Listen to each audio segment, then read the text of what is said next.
So does any of this matter? Jesse Bogan from the St. Louis Post-Dispatch wrote about this a couple of years ago, and he tweeted that he remembered writing the story, and he also remembered how a lot of people thought it wasn't a story. Does it matter that the next generation may not have the Ricky Hendersons to remember and look up to? I think there's always going to be someone playing. I don't think it's going to be a case of, oh, no African-American athletes ever going to play baseball again. Right. We're all going to gravitate towards basketball and football. Right. Well, first of all, we're all not that big. We're all not that tall. Right. And someone's got the overall capabilities to play baseball. And one of the problems with baseball compared to the other ones, you have to get lessons. Right. You need to be put in the proper situation to really expand and grow, okay? If you're playing football, all you got to do is be fast, learn some simple techniques, get into the right school. They'll take you up from there. Yeah, but there's a lot of money spent. You mentioned the economics there. There's a lot of money spent on AAU basketball. Absolutely. There's a lot of people playing football with that. Buying a lot of gear there too. It's the way out. Right. You look so at that's Cuba. an investment they're willing to make. Young people don't see baseball as an opportunity to have access. Right. And minor leagues and right. one and done. And all that. That doesn't happen. Right. Long way to go.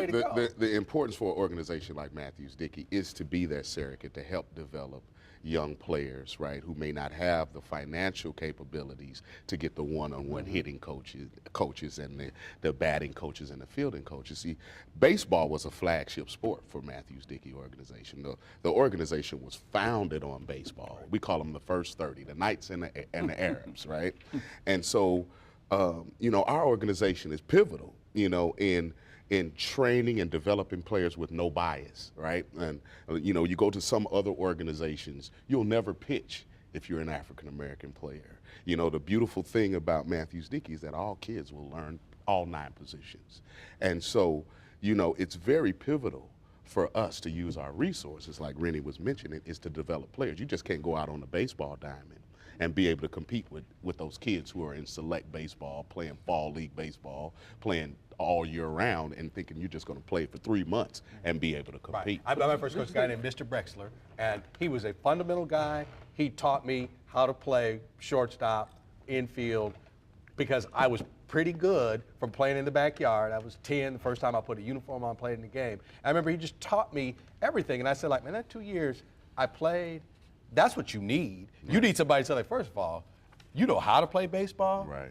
I'm going to teach you how to really play baseball, where you're supposed to be and what you're supposed to do. But there was something you brought up when we first started that I think hits the nail on the head. You love the game. I love the game, baseball. Right. So a game of baseball, you fail 7 out of 10 times. You're hitting 300. Pretty good. Right. Now, imagine being that kid stepping to the plate. I mean, any kid, any color. Can you handle that, strike it out, not getting on base that many times, that long of a season? Unless you have that love. Yeah, I failed 7.5 times. But the love only comes with exposure. You know, the love for any sport only comes with the opportunity to play it. I'm going to throw the Twitter poll from this week, and we have about a minute left. It's flying by. Does the decline in African-American participation in baseball concern you? 62% said no. Do you guys care? Has the makeup of the people in the stands, has that changed in your time over St. Louis, your time, Rennie? Does that matter? Do you care? I think it goes back to economics. Again, Absolutely. Can people afford to go to the games? Absolutely. And if you can, how many games are you going to go to? Absolutely. I see people all the time wearing the hats and the jerseys, black, white, everything. So I don't see that being a barrier at all. I just think it's money. I think it is, but I'll tell you what, if the Cardinals, and like I say, very successful team, more than 3 million fans. If the Cardinals were sitting around, they probably do have this conversation like, how are we going to get another 1%, another 2% profit out of this whole thing? What's missing?